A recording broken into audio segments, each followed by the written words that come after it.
안녕하세요. WMH 채널입니다. 인도가 2008년 실시한 전투기 조달 프로그램인 MMRCA에서 프랑스의 라팔이 승리한 이유에 대해 흥미로운 주장이 나왔습니다. 인도의 경제 사정으로 1990년 초로 예정돼 있었던 후소련제 전투기 미그 21의 업그레이드가 미뤄지고 다음 해인 1991년 12월 소련 붕괴로 미그 21의 부품 입수가 어려워지면서 이 전투기의 유지에 중대한 문제가 발생했습니다. 서둘러 업그레이드를 실시했지만 1964년부터 도입된 미그 21의 기본 성능은 제한적이어서 새로운 전투기 구입으로 계획을 선회했습니다. 인도는 중형 멀티롤 전투기 조달 프로그램인 MMRCA에서 우여곡절을 겪긴 했지만 이 프로그램에는 다소의 라팔과 에어버스의 타이푼, 보잉의 F-18E와 로키드 마틴의 F-16IN, 사브의 그리펜 엔제, 러시아의 미그 35가 참여했으며 실제 기종 비교 테스트를 통해 최종 후보가 라팔과 타이푼 2개 기종으로 압축되어 다양한 조건 제시 후 최종 입찰이 실시된 라팔이 승리했습니다. 어디까지나 소문이지만 최종 입찰에서 제시된 금액은 타이푼이 더 낮았던 것으로 알려져 있습니다. 그럼에도 불구하고 라팔이 승리한 것은 리비아와 아프가니스탄에서의 운용 실적과 인도는 미라주 2000을 이미 도입한 상태로 프랑스제 전투기를 다루는 데 익숙했다는 점, 또한 미라주 2000 업그레이드를 통해 라팔과의 호환성과 무장의 일부를 공통화할 수 있다는 점 등이 평가되었지만 프랑스의 라팔에 또 다른 강점이 있었다는 주장이 나왔습니다. 최근 인도 현지 언론은 전투기 조달 프로그램인 MMRCA에서 프랑스 라팔이 승리한 것은 인도의 핵무기 탑재 허용 때문이라고 처음 밝혔습니다. 반면 타이푼의 인도의 핵무기 탑재를 위해서는 영국, 독일, 이탈리아, 스페인 등 4개국으로부터 승인을 받아야 하며 프랑스의 라팔에 비해 정치적 장벽이 너무 높았다고 설명했습니다.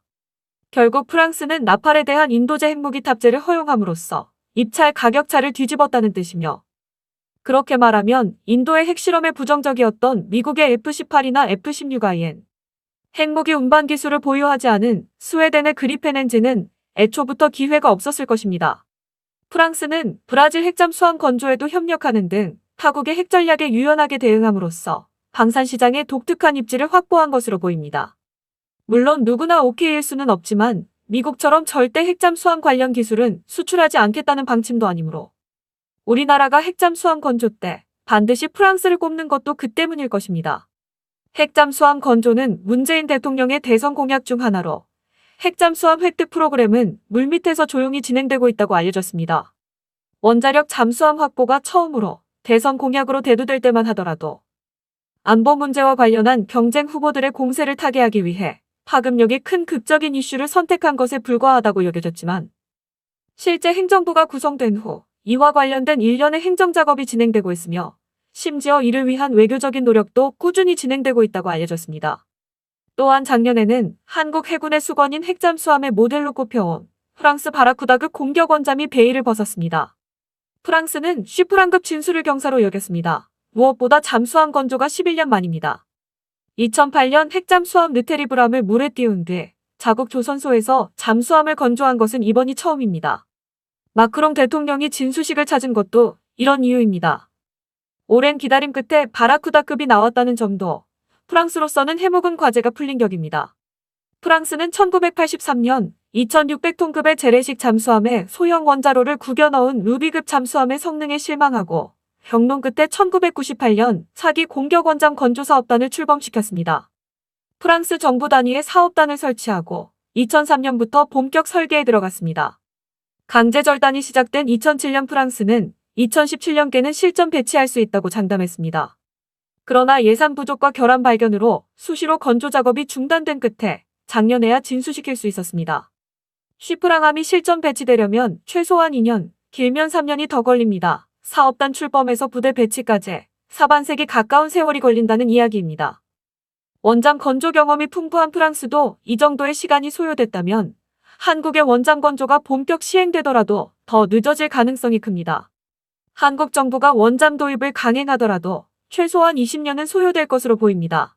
원자로의 지상 및 수중 가동 실험에도 수년이 걸릴 것으로 예상됩니다. 또한 현재 우리나라는 디젤급 잠수함 건조 시설만 가지고 있지만 핵잠수함 건조 시설은 디젤 잠수함의 건조 시설과는 상이하다고 알려졌습니다. 바라쿠다급은 설계 단계부터 한국 판매설이 끊이지 않았던 잠수함입니다. 한국이 바라쿠다급 2척을 직도입하고 2척은 면허 생산한다는 기사가 2004년부터 나왔습니다. 브라질도 프랑스의 도움을 받아 핵잠수함을 건조할 예정이고 호주도 원자로 대신 재래식 동력원을 장착한 바라쿠다급을 면허 생산할 예정입니다. 대양에서의 재해 목적이 아니라 중간 규모의 해군이 운용하기에 적합한 중대형 잠수함으로 바라쿠다급을 각국이 주목하고 있고 한국도 이런 국가군의 하나입니다. 원자력 기용과 관련해 미국의 규제에 묶인 한국의 입지를 감안해도 이 잠수함을 눈여겨볼 수밖에 없는 형편입니다. 한미 원자력 협정에 따라 한국은 20% 안팎의 전홍도 우라늄만 사용이 가능한데 이런 조건을 맞춘 잠수함은 바라쿠다급이 유일합니다. 바라쿠다급은 덩치도 한국 해군의 요구와 비슷합니다. 서방 진영에서 핵잠수함을 건조하는 미국과 영국, 프랑스 가운데 앞에 두 나라의 핵잠수함은 대형이고 우리 군의 요구와 맞지 않습니다. 수중 배수량이 5,400톤으로 알려진 바라쿠다급은 장보고 3급 배치 3보다 조금 큰 정도입니다.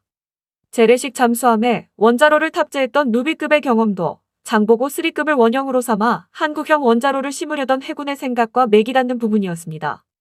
이래서 한국은 처음부터 프랑스를 주목할 수밖에 없었습니다.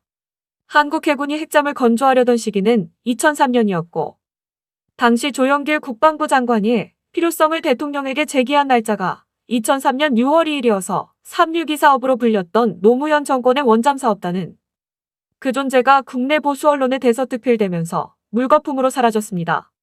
한국이 362 사업을 추진하던 시기는 프랑스가 바라쿠다급의 본격 연구에 들어갔던 시기와 같습니다. 바꿔 말하면 362 사업단이 순항했어도 그 결과물은 빨라야 지금 나왔을 것이라는 얘기가 됩니다. 1863년부터 시작된 풍부한 잠수함 건조와 운용 경험, 그리고 미국의 버금가는 원자력 발전 관련 기술과 함정용 원자로 제작 경험을 가진 프랑스도 신형 핵잠수함 건조에 20년 이상 걸렸다면 이제 원전 도입을 추진하는 우리도 성급하게 5, 7년을 얘기할 게 아니라 적어도 15년 이상을 생각해야 한다는 것입니다. 다만 해군의 기본 구상은 직도입이 아니라 부분적인 기술 도입에 방점이 찍혀있는 것으로 알려졌습니다. 예전에 362 사업단이나 2017년 말 원잠 도입 가능성과 방향에 관한 연구 용역을 수행했던 민간기관은 장보고 3급 잠수함의 크기를 키워 국산 스마트 원자로를 탑재하는 방안을 제시했던 것으로 알려졌습니다. 한국의 핵잠수함 도입은 문재인 대통령의 공약 사항이며 도널드 트럼프 미국 대통령과도 얘기가 끝난 사안이어서 기대를 모았으나 실행 여부는 여전히 불투명합니다. 가장 큰 문제는 주변국 누구도 원하지 않는 데 있습니다. 핵잠수함 도입을 연구하는 해군도 태스크포스팀의 존재조차 부인할 정도로 쉬쉬하고 있습니다. 앞서 말했듯 해외에 수출한 전투기에 핵무기 탑재를 용인한 것은 프랑스가 처음일지도 모릅니다.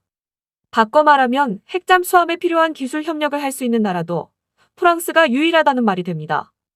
하지만 프랑스도 이것을 잘 알고 있으며 브라질과 호주에서 보듯 프랑스는 어마어마한 가격으로 기술을 수출하고 있습니다. 앞으로 우리나라가 프랑스와 협력을 어떻게 진행할지 주목됩니다. 이상 마치겠습니다. 시청해주셔서 고맙습니다. WMH 채널이었습니다.